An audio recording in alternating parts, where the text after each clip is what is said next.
Welcome back to the DeFi 101 course. This course is made with support from the Solana Foundation and is designed to take you from a crypto investor to a crypto user. You can get into it. To start, we're going to talk about why this matters and what makes crypto lending different from traditional finance lending. In traditional banking, if you need cash but don't want to sell your stocks, you can use them as collateral for a loan. But this process can take days or even weeks. In crypto, everything happens instantly, 24/7, no paperwork required, no waiting periods, no bank hours to worry about. And although this might sound risky, there are numerous safeguards built in that we'll talk about in this video. Because here's another key difference. In traditional finance, loans are usually under-collateralized. Think about a mortgage. You might only put 20% down to borrow 80% of a house's value. In crypto lending, it's the opposite. Loans are over-collateralized for safety. This means that you need to put up more collateral than what you're borrowing. For example, you might need to deposit $100 worth of SOL to borrow $75 of USDC. And USDC is a stablecoin equal to $1. The great thing about crypto lending protocols is that everything is automated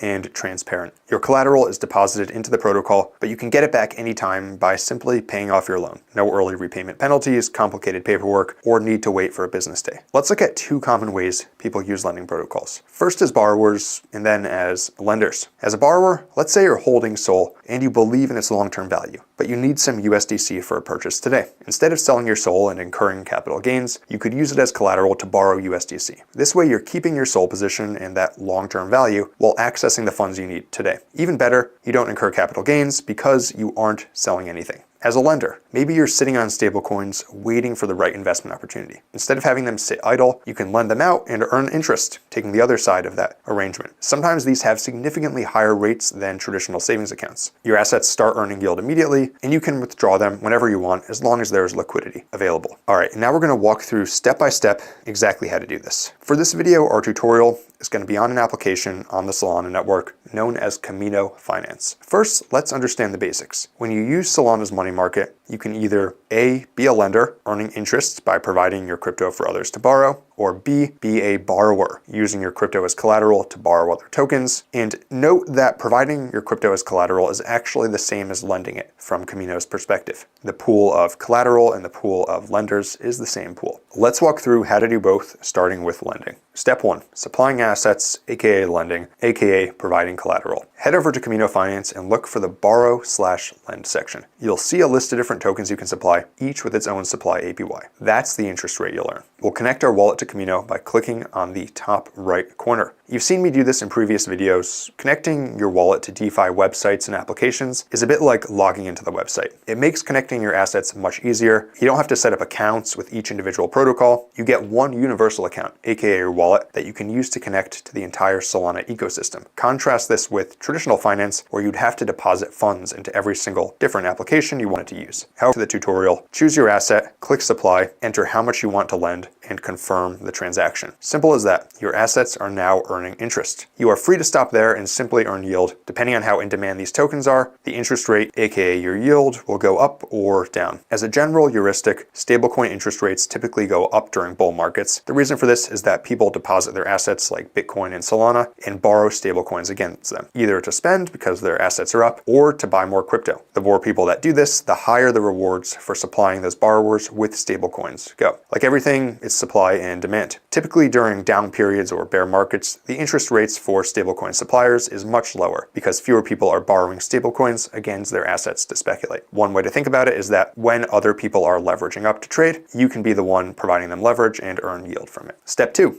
Borrowing. Once you've supplied assets, you may choose to use them as collateral to borrow other tokens. But here's the important part. You cannot borrow the full value of your collateral. For example, if you supply $100 worth of SOL, you might be able to borrow up to $80 worth of USDC, or $40 in riskier tokens like BONK. A quick word of safety, here's something super important to understand. Liquidation. Think of it like a margin call in traditional finance. If your borrowed assets increase in value compared to your collateral, or if your collateral drops in value, you risk getting liquidated. To play it safe, keep your loan to value ratio, or LTV, below the maximum. Track this with Kamino's position dashboards. Monitor your position regularly, consider borrowing stablecoins if you're new to this, and always maintain a safety buffer. Pro tip, before borrowing, check the position details at the top of the page. It shows how close you are to liquidation. Think of it as your safety meter. Want to exit your position? No problem. You can repay your borrowed assets anytime, and then withdraw your supplied assets from the withdraw option. Remember, while these tools are powerful, they come with risks. Start small, understand what works, and never borrow more than you can afford to manage. As a bonus, you'll see this star box in the top right corner. This is Kamino's point system, which is still active as of the time we're making this video. Doing activity on Kamino, and there's plenty to do,